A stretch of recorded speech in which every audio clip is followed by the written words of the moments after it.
Breaking news, Paulo, tumaas ang market dahil nga ba kay Kim Chiu?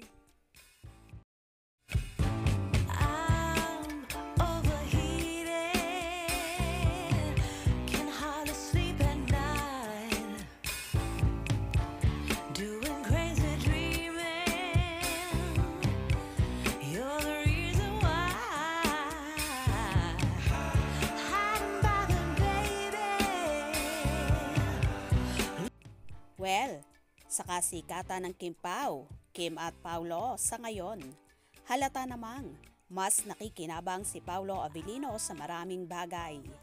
Sa kanilang dalawa kasi si Kim Chiu, ang actress, ang higit na laging nasa limelight.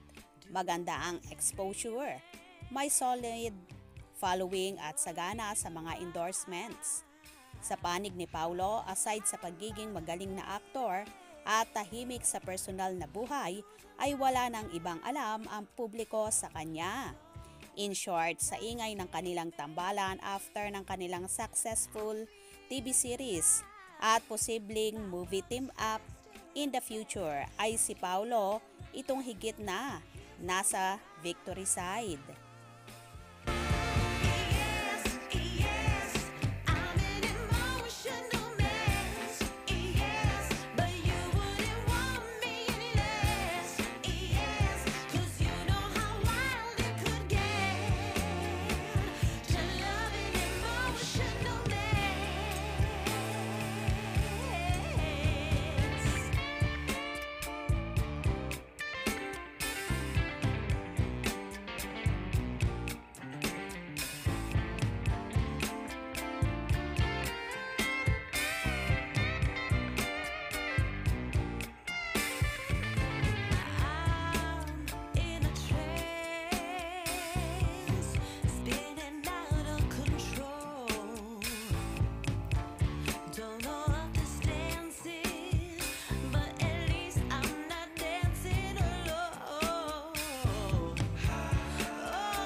Ayon nga sa aming mga nakausap sa advertising world, tumaas bigla ang marketability ng aktor after nitong maling kay Kim at patunay nga rito ang napakarami umanong inquiries para i-endorse ang mga products at services ng mga ito.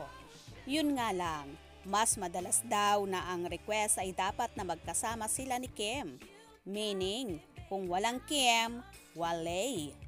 So Paulo has really need to play his cards well kung gusto niyang magpatuloy ang pag-ani niya ng kasikatan, tagumpay, and yes, paglaki ng income. Alam naman nating lahat na magaling na aktor si Paulo at hindi rin naman pahuhuli sa pagiging popular nito. Pero aminin nga natin na mas tumaas ang market value niya at mas marami siyang ini-endorso simula nang makasama niya si Chinita Princess. Mas magiging maganda at patuloy siguro ang mga dumarating na biyaya kay Paulo kung magkakatuluyan nga sila ni Kimi na marami ang umaasam-asam.